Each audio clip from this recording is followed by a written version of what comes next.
heureuse de vous informer sur BRC TV, mesdames, messieurs, bienvenue à ce journal. Comme chaque année, ce 16 janvier 2019, la RDC a commémoré l'assassinat de Laurent Désiré Kabila. À l'occasion, une messe d'action de grâce a été dite à la cathédrale du Centenaire en présence de sa famille et de plusieurs personnalités. S'en est suivi le dépôt de gerbes de fleurs au mausolée de musée Laurent Désiré Kabila au Palais de la Nation. Et puis la RDC continue à compter ses morts dus au virus Ebola. La 10e épidémie qui sévit dans la partie est du pays a atteint la barre de 400 décès. Cependant, dans la ville de Beni, le ministère de la Santé note une évolution positive car aucun nouveau cas n'a été enregistré depuis le début de ce mois de janvier. Enfin, Laurent Gbagbo et Charles Blé Goudé peuvent respirer l'air de la liberté. Après 7 heures d'examen, la requête d'appel lancée par le procureur contre la décision d'acquittement a été rejetée par la Cour. La majorité des juges de la Cour n'a pas trouvé assez de preuves contredisant la décision sur l'acquittement de 2 accusés ivoiriens. La date du 16 janvier nous rappelle l'assassinat de Mzee Laurent Désiré Kabila. Comme chaque année depuis 2002, les Congolais commémorent cette mort tragique occasionnée par l'un de ses gardes rapprochés. Cette année 2019, ils n'ont pas dérogé à la règle. Une messe d'action de grâce a été dite en mémoire de celui qu'on l'appelait le soldat du peuple à la cathédrale du Centenaire protestant. L'officiant du jour a exhorté sur la justice qui élève une nation. Il a relevé le sens du nationalisme qu'avaient Mzee Laurent Désiré Kabila et Patrice Emery Lumumba, raison pour laquelle ils se sont donnés pour le bien-être de la RDC. À travers le monde entier, toutes les personnes, hommes et femmes, qualifiées de nationalistes, ont un trait commun qui fait d'eux des nationalistes. C'est celui de se donner corps et âme à l'élévation de leur pays. Le trait commun qu'ils ont, c'est celui de se donner corps et âme à l'élévation de leur pays, si vous voulez, se donner corps et âme au développement de leur patrie. Durant la messe, le mot de la famille Kabila a été lu par le chef de la maison civile du chef de l'État, le pasteur Théodore Mougalou. Les années passent, mais même avec ce long temps écoulé, on ne peut pas oublier ce jour-là, du 16 janvier 2001, quand Mzee Laurent Désiré Kabila, notre 3e président d'heureuse mémoire, fut assassiné dans son bureau de travail au Palais de Marbre. Ce jour-là, malgré quelques petits soucis de santé qu'il avait et qui le contraignaient au repos de convalescence, Mzee Laurent Désiré Kabila était malgré tout au service de sa nation. Nous commémorons les 18 ans depuis cette douloureuse disparition de Mzee Laurent Désiré Kabila, un père affectueux, un mari attentionné, un fils, un oncle, un grand-père qui n'a pas connu la joie d'un ancien président en retraite avec ses petits-enfants devenus nombreux aujourd'hui. Ces 18 ans passés n'ont pas pu guérir nos plaies. Nous disons grand merci à tous ceux qui ont été des nôtres dans cette commémoration pour honorer la mémoire de cet homme qui a été une personnalité exceptionnelle, inoubliable, telle que témoignée par toutes les personnalités ici présentes et des dizaines de milliers de personnes, surtout des enfants, qui visitent le mémorial chaque année au Palais de Marbre pour apprendre et comprendre qui était cet homme, cet énigme. Juste après la messe, une grande partie des personnes ayant pris part à la messe s'est rendue au mausolée de Laurent Désiré Kabila pour s'incliner, mais aussi y déposer des gerbes de fleurs. Parmi elles, le Premier ministre Bruno Tshibala, la famille biologique de Laurent Désiré Kabila, mais aussi d'autres politiques.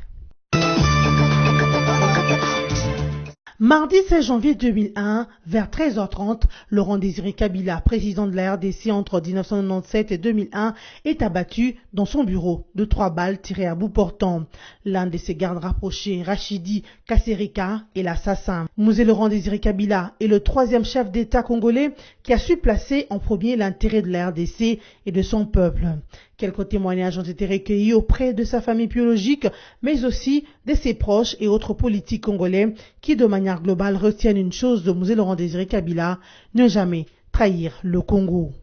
Je souhaite meilleurs vœux, bonne année pour cette année nouvelle que nous avons commencé il y a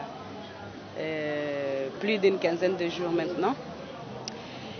Et je profite aussi pour saluer le peuple congolais encore une fois.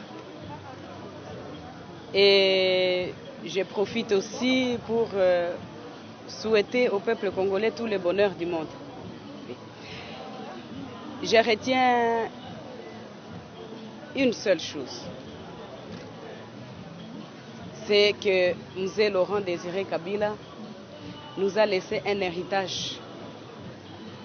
Un très très très grand héritage. Je me rappelle à chaque fois sa phrase qu'il avait émotionnellement prononcée. Je ne trahirai jamais le Congo. Nous de même, nous sommes sur cette voie-là. Et je crois que en ce jour d'aujourd'hui, moi j'ai de la joie dans mon cœur. Et je suis satisfaite du fait que Mouzé Laurent Désiré Kabila nous a laissé un très très très grand héritage, un très beau cadeau qui se trouve être le président Joseph Kabila Kabange, mon cher époux. Qu'on le veuille ou pas, le Congo a pris son envol. Il ne va plus jamais reculer. Et c'est prouvé pour tous ceux qui veulent bien accepter que le président Joseph Kabila Kabange, le digne fils de Mouzé Laurent Désiré Kabila, est l'homme qu'il fallait et l'homme qu'il faut à la place qu'il faut. J'ai eu la chance, venant de la Deuxième République, de rencontrer Mouzé en tant que président de la République, qui m'avait sollicité à partir du 17 mai, là où il était au Katanga, et moi comme gouverneur au Congo central aujourd'hui. Parce qu'à ce moment-là, j'étais le seul gouverneur qui était resté, la seule province qui n'était pas occupée par l'AFDEL. Et le 16 juin, il m'avait reçu dans son cabinet, ici à la primature aujourd'hui. Et nous étions restés plus d'1h40 dans son cabinet. On avait échangé très bien. À partir de là, il m'avait donné toute sa confiance. Depuis lors, jusqu'à sa disparition brutale, j'étais resté à ses côtés. Et il m'avait pris comme un des siens dans la famille. C'était un grand leader. Voilà le sens de cette journée que nous commémorons, comment il a été lâchement abattu chez lui. Ce que nous pouvons d'emblée retenir, c'est son amour pour son pays, le Congo, la protection et la sécurité de son pays et de son peuple, et sa lutte acharnée contre l'impérialisme, le néocolonialisme. Ne nous a-t-il pas légué cette phrase mémorable qui reste à jamais gravée dans notre mental collectif, ne jamais trahir le Congo. Et aujourd'hui, plus que jamais, nous sommes en train de, non seulement de pleurer cet homme, mais en quelque sorte de nous réjouir parce que son continuateur, son Excellence Joseph Kabila Kabange l'a si magistralement bien appliqué. Il a résisté à toutes les pressions. Il a résisté à quémander et à céder aux diktats de tous ceux qui veulent nous faire agenouiller, tous les pilleurs et autres prédateurs qui se recrutent partout dans le monde. Il a organisé, il a appliqué cette autre phrase, l'autoprise en charge. 16 janvier 2001, 16 janvier 2019, voici aujourd'hui 18 ans depuis que M. Laurent Désiré Kabila, troisième président de la République démocratique du Congo, a passé l'arme à gauche. Rencontrés par votre rédaction, la plupart des Kinois ont gardé des très bons souvenirs de celui que le Congolais appelait soldat du peuple. Commençons par sa volonté de faire de la République démocratique du Congo un état de droit, en passant par l'instauration du service national jusqu'au contexte tragique de sa mort, les Kinois n'ont pas manqué à dire. Souvenir à musée des Ébélés. Les Ébélés, donc, à Papa Monko, avec Ozong et Sabiso, vraiment, Bana, et à côté de la place, Mikolo Bana, et avec Sala qui est sur le droit. Je me souviens que ma casse au Kanisa, M. Laurent Désiré Kabila. On a bandé Moussala à l'âge de 20 ans, dans réserve stratégique. Alors, grâce à nous sommes matriculés à l'État, jusqu'à présent, nous avons fonctionné à l'État. Alors, avec ma idée à bien, le service national, la réserve stratégique, la BNPS, en tout cas, avec ma quantité à bien, M. Laurent Désiré Kabila. Alors, grâce à nous avons fonctionné à l'État. Grâce à M. Laurent Désiré Kabila. Alors, il y a des souvenirs à Vilanga. Souvenirs, on a tika un musée. Tant on a qui ça l'a biso bien alors on l'a biso na dictature à Mobutu bon sans waliwa na ça l'a pas si pour na aya donc a humilité à ce biso na posa donc je peux akufa que ça l'a bien té pour tozwa ki mutu oyo apesa biso esengo mais tu veux perdre na temps mukie ça l'a biso passe le 18 ans oyo eza anniversaire tu veux ko kanisa.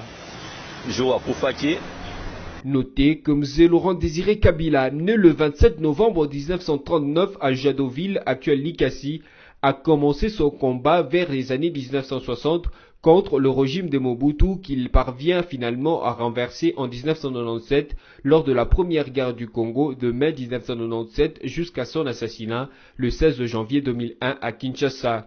Il était surnommé Mzee, littéralement le vieux ou les sages en Swahili. Laurent Désiré Kabila a été élevé à sa mort au rang d'héros national consécutif à son combat pour la libération du pays, jadis sous l'emprise de la dictature mobutienne.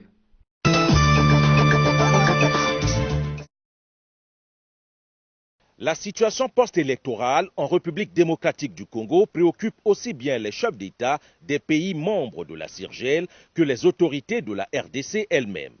C'est ainsi que le président Joseph Kabila a dépêché un émissaire à Brazzaville auprès du président Denis Sassou Nguesso mardi 15 janvier.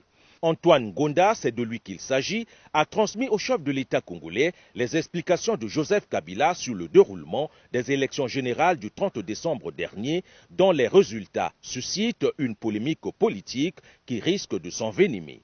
En de pareilles circonstances, la sagesse et l'expérience du président Denis Sassou Nguesso sont toutefois sollicitées. C'était un message personnel qu'on devait remettre au président Sassou Nguesso en tant que président de la CIRGL. Et les deux peuples, les deux pays, ce sont des pays unis et c'est tout à fait normal que nous soyons venus ici pour pouvoir expliquer l'évolution du processus, comment est-ce que les élections se sont déroulées, donner la température, parce que pour le président Sassou, c'est très très important dans le cadre de la paix, de l'amitié, de la fraternité, de pouvoir comprendre et de suivre un peu ce qui s'est passé en République démocratique du Congo. Au mois de décembre ici, le président Sassou Nguesso avait pris l'initiative de réunir des chefs d'État de la région, tout justement pour pouvoir apporter son appui au processus électoral en République démocratique du Congo. Je pense que c'est ce qu'il fait aussi, qu'il encourage que tout puisse se passer dans la paix, dans la sérénité, dans la concorde.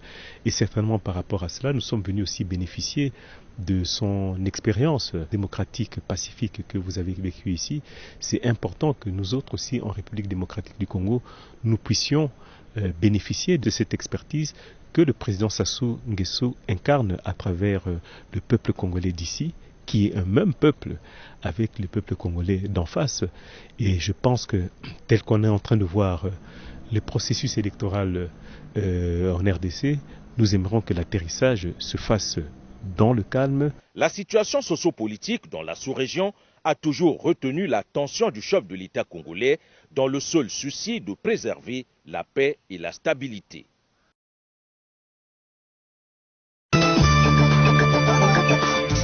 Les forces vives de la nation congolaise, regroupant plus de 5 mouvements citoyens, ont lancé le mardi 15 janvier 2019 une déclaration d'urgence et répondant aux cris de détresse du peuple congolais. Ces mouvements citoyens réitèrent leurs félicitations au peuple congolais pour leur patriotisme et leur détermination le jour du vote. Les forces vives de la nation ont pris connaissance des résultats provisoires de la présidentielle publiés par la CENI proclamant Félix Tshisekedi vainqueur. Par ailleurs, cette structure des forces vives de la nation est préoccupé par des informations qui laisseraient penser que les résultats provisoires des élections présidentielles relèveraient des négociations corrompues des Kabila contre les intérêts du peuple congolais et ceux du pays. Ils invitent ainsi la CENI à publier de toute urgence des procès-verbaux de l'ensemble du bureau des votes conformément à la loi électorale afin de dissiper tous les doutes et d'assurer la fiabilité des résultats des élections présidentielles, législatives nationales et provinciales. À la Sanko, les forces vives demandent de partager les données relatives à la compilation des procès-verbaux produits par les 40 000 observateurs électoraux déployés sur toute l'étendue du territoire national, afin de les confronter avec celle de la CENI. La 10e épidémie de la maladie à virus Ebola qui sévit à l'est de la République démocratique du Congo a atteint la barre de 400 décès. Cette annonce est celle des autorités sanitaires congolaises faite le mardi 15 janvier 2019. Depuis que cette 10e épidémie d'Ebola a débuté dans les provinces de l'est de la RDC, les cumuls de cas est de 658, dont 609 confirmés et 49 probables, ce qui donne un total de 402 décès dans les provinces du Nord Kivu et de l'Ituri, a écrit le ministère de la Santé publique le mardi dernier dans son bulletin quotidien. Les mêmes autorités affirment avoir enregistré 237 personnes guéries alors que 200 cas suspects sont en cours d'investigation. Toutefois, le ministère de la Santé a noté une évolution positive de l'épidémie à Béni qui n'avait enregistré aucun nouveau cas selon ce document daté du dimanche 13 janvier. Notez que la RDC fait face à la 10e épidémie de la maladie à virus Ebola depuis son apparition en 1976 dans la province de l'Équateur. L'ex-président ivoirien Laurent Gbagbo et son ancien ministre Eugène Blegoundé doivent être immédiatement libérés aux prochaines heures. C'est après plus de 7 heures d'examen de la requête d'appel lancée par le procureur contre la décision de l'acquittement du président Gbagbo et son allié, la Cour pénale internationale a enfin abouti à sa décision finale qui ordonne leur mise en liberté sans condition. L'audience de la CPI pour l'appel tenu le mercredi 16 janvier a consisté à l'écoute de toutes les parties au procès qui ont développé leur argumentaire. La majorité des juges de la Cour a au final trouvé qu'il n'y avait pas assez de preuves contredisant la décision de l'acquittement des accusés. Malgré que l'accusation a évoqué les risques réels de fuite des victimes, la gravité des charges des crimes et la perspective d'un appel. À son tour, le président de la Chambre a déclaré qu'il n'a pas d'informations concernant les destinations des acquittés en fuite d'un probable procès. Selon lui, ces derniers ont reconnu la juridiction et ont pris l'engagement de retourner en cas d'un autre appel. Par ailleurs, le président de la Chambre a précisé dans ses propos qu'il n'est plus approprié que ces procès continuent sur les bases superficielles de preuves fournies par l'accusation concernant les rôles de des accusés dans la gestion de la crise post-électorale de 2010-2011 en Côte d'Ivoire. La CPI a sur les champs rejeté l'appel de maintien en détention de Laurent Gbagbo et Charles Blegoundé qui ont rassuré de revenir en cas d'un autre procès. Absent de son pays depuis 2 mois et demi pour le raison de santé, le chef de l'État gabonais Ali Bongo a choisi un retour discret dans son pays. Il a à cet effet présidé le mardi 15 janvier 2019 la cérémonie de prestation de serment du nouveau gouvernement. Les 38 ministres du nouveau gouvernement gabonais ont prêté serment au palais présidentiel de Libreville devant leur président quelques heures après son retour de Rabat.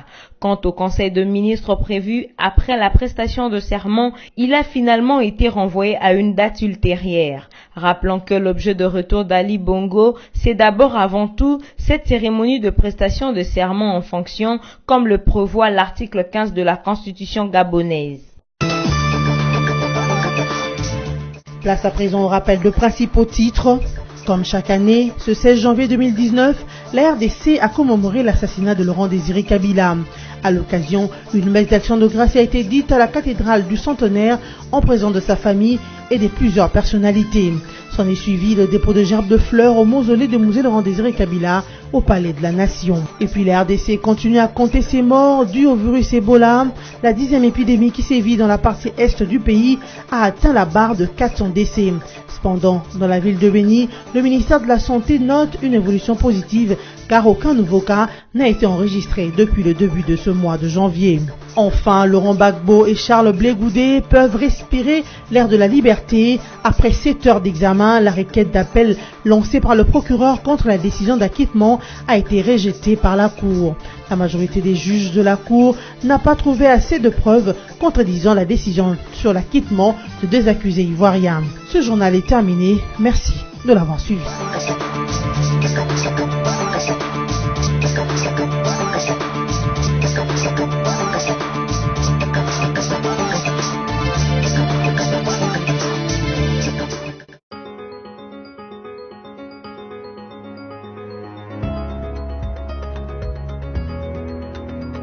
Mesdames, Messieurs, bienvenue à la revue de presse en ligne de ce mercredi 16 janvier 2019. Démarrons cette revue de presse avec Congo Victuel qui titre « Élection 2018, la Sanko avait produit des rapports d'observation. L'Église catholique avait confectionné des rapports différents d'observation des élections dont l'un était officiellement rendu public et l'autre destiné à la consommation de certains milieux politiques, diplomates et affairistes à travers le monde. En commençant par certaines chancelleries à Kinshasa. La démonstration de l'existence de ce document vient d'en être donné par une quête du Sonia Roley des RFI publiée ce mardi même. Les données de ces rapports parallèles sont partielles et visant, si pas à influencer les hauts magistrats, du moins à préparer une certaine opinion à contester les verdicts de la Cour constitutionnelle. Alors que vient de s'ouvrir ce mardi 15 janvier 2019 les audiences à la Cour constitutionnelle suite à la requête des contestations des résultats de l'élection présidentielle par les candidats Martin Fayulu, la polémique sur le rôle joué par la conférence épiscopale nationale du Congo dont la crise électorale ambiante continue de faire couler l'encre et la salive. Les derniers cas en date viennent du collectif des avocats de Martin Fayulu qui, au cours de l'audience de ce mardi à la Cour constitutionnelle, a demandé à la Cour de faire témoigner notamment la Sanko. L'on peut cependant se demander comment et par quel canal la Sanko avait pu constituer un document qui avait levé les boucliers aux 4 coins de la planète. Poursuivons cette revue de presse avec actualité.cd qui écrit « RDC Fayulu n'a pas fourni à la Cour constitutionnelle les procès-verbaux et les fiches des résultats », relève le ministère public. Le ministère public a demandé ce mardi 15 janvier 2019 à la Cour constitutionnelle de déclarer irrecevable la requête de Martin Fayulu portant sur les comptages manuels de voix des élections présidentielles du 30 décembre dont Félix Tshisekedi était provisoirement proclamé vainqueur par la CENI. Dans son acquisition, le ministère public déclare que Martin Fayulu n'a pas fourni à la haute juridiction des procès-verbaux et des fiches des résultats qui affirment détenir afin de faciliter le travail de juge. Concernant la demande de suspension des proclamations des résultats définitifs en attendant l'organisation des élections à Beni, Butembo et Yumbi, le ministère rappelle l'incompétence de la Cour, notamment conformément à l'article 161.2 de la Constitution et 74.1 de la loi électorale qui reconnaît exclusivement à la CENI l'organisation des élections. Aussi rappelle-t-il, la Cour est saisie seulement pour contentieux des résultats. Le ministère public demande donc à la Cour constitutionnelle de déclarer non fondée la requête du candidat de la Mouka Martin Fayoulou en cas de sa recevabilité.